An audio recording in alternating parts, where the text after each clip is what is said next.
Electoral roll, revision, deletion, shocks, and competitive equilibrium in West Bengal. A structural analysis.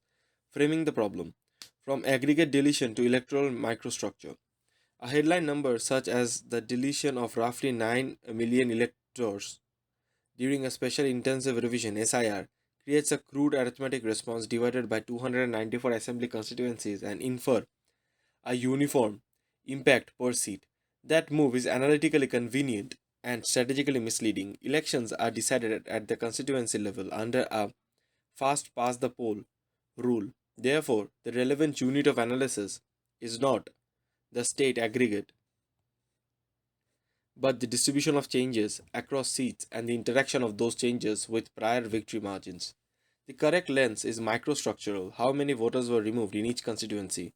What was the 2021 margin there, and how does any assumed partisan skew in the deletions map into potential margin, compression, or expansion? The mechanics of SIR and why distribution matters. An SIR is not a random purge. It removes duplicates. It removes duplicates, the deceased, and those who have shifted residence and entries failing verification, while also admitting corrections and additions. The process is mediated through Form 7 objections, field verification, and iterative publication of draft and final rules. The crucial implication is that deletions cluster where mobility, duplication, and verification frictions are highest. Border districts, peri-urban belts with high rental churn, dense urban pockets with multiple registrations, and historically inflated rolls tend to experience higher deletion intensity. Consequently, the variance across constituencies is large and the empirical distribution is fat tailed rather than uniform. Baseline. The 2021 electoral geometry. The 2021 West Bengal Assembly election produced a decisive outcome in seat terms, but a closer inspection reveals a wide band of medium and low margins. A sustainable share of constituencies were decided by margins below 30,000 votes, with a non trivial subset below 10,000. Under a fast pass the post system, there are seats where exogenous shocks, administrative, demographic, or turnout driven, can materially alter outcomes. The baseline, therefore, is not a uniformly safe map but a landscape punctuated by numerous marginal or semi marginal contests.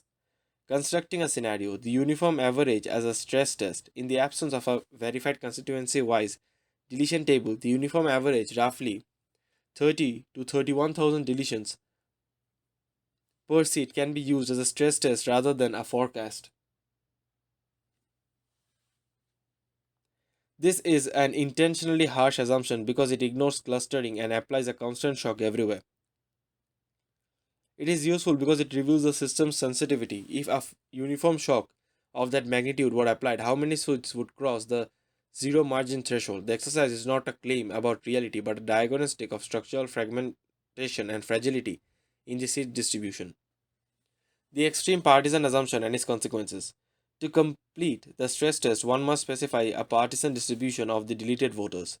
The most aggressive assumption is that the deletions are disproportionately drawn from the incumbent party's prior vote pool. Under this assumption, the effective margin in each seat is reduced by the average deletion count. Seats with 2021 margins below the assumed deletion number become theoretically flippable because a large share of assets and seats had margins within this band. The model produces a dramatic compression of the seat gap, potentially pushing the contest towards near parity.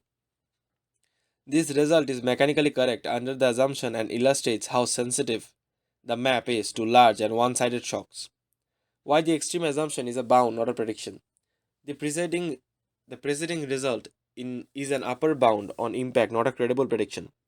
It implicitly assumes that every deleted voter belongs to one party, but none of those deletions are offset by new registration, and that turnout behavior remains unchanged. In practice, deletions are heterogeneous in cause and partisan affiliations, and additions and corrections occur concurrently.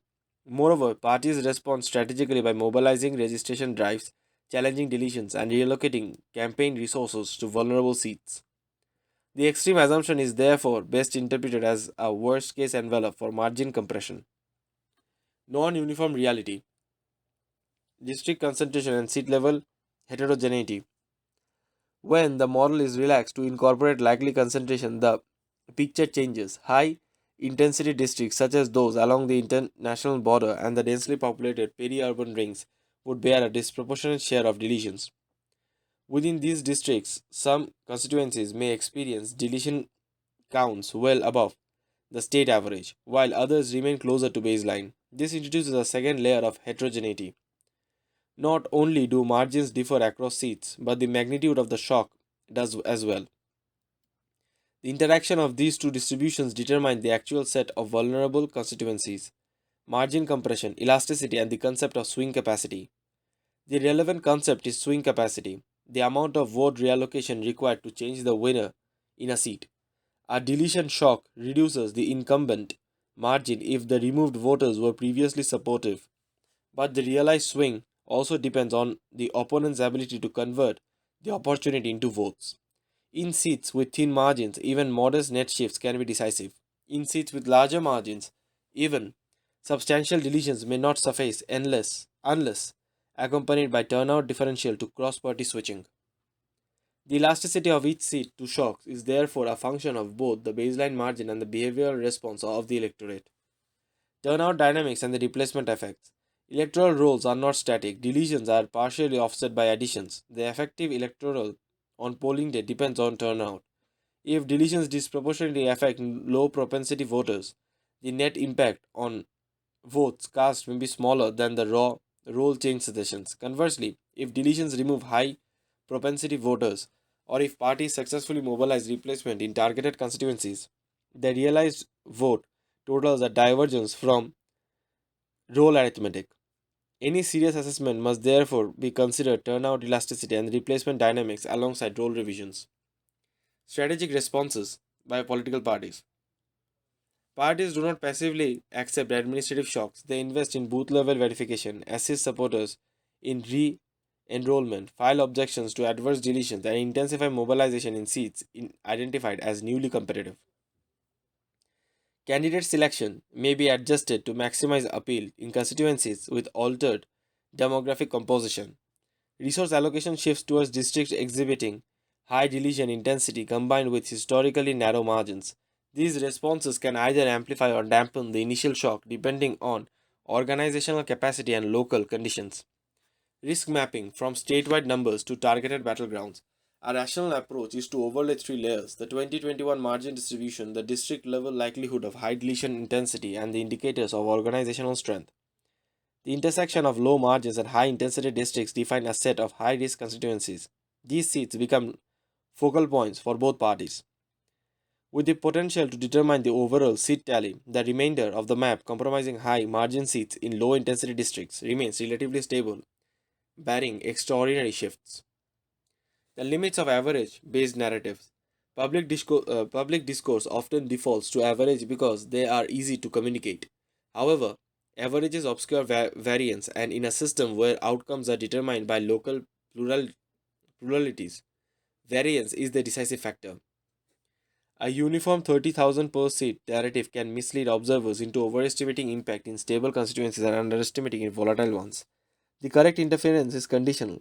The same average shock can be electorally irrelevant in one seat and decisive in another depending on local margins and composition. Toward a more realistic model, probabilistic scenario, a more credible framework assigns probabilistic rather than certainties. Instead of assuming that all deletions come from one party, one can model a range of partisan skews and a distribution of deletion counts across constituencies calibrated by district characteristics. Each seat then has a probability of flipping derived from a joint distribution of margin, deletion intensity, and partisan skew.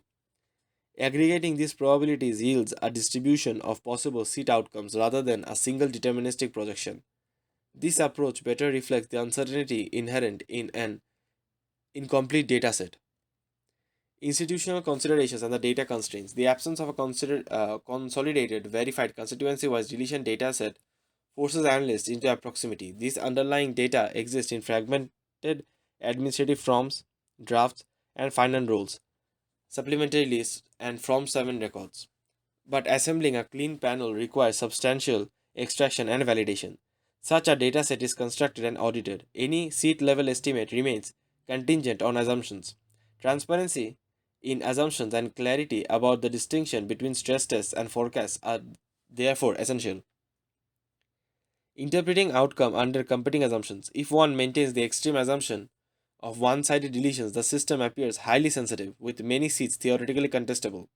If one adopts a balanced or mildly skewed assumption, one impact compresses, affecting primarily the low margin seats. If one further incorporates non uniform distribution, the effect concentrates in specific districts, potentially producing localized swings without a statewide realignment. The range of outcome is wild, and the realized result will lie somewhere within this spectrum. Conclusion. From arithmetic to strategy. The transition from aggregate deletion figures to electoral outcomes requires moving beyond arithmetic towards a strategic seat level analysis. The key determinants are interaction between margin distributions and the non uniform geography of deletions, mediated by turnout and party response. Uniform average serves as a diagnostic stress test but not as a prediction. The decisive battleground will not be a subset of constituencies where low margins coincide with high deletion intensity and effective mobilization by competing parties. In that constrained area, relatively small net shifts can translate into disproportionate changes in seat outcomes, reaffirming that in the first past the post systems, distribution, not totals, governs power.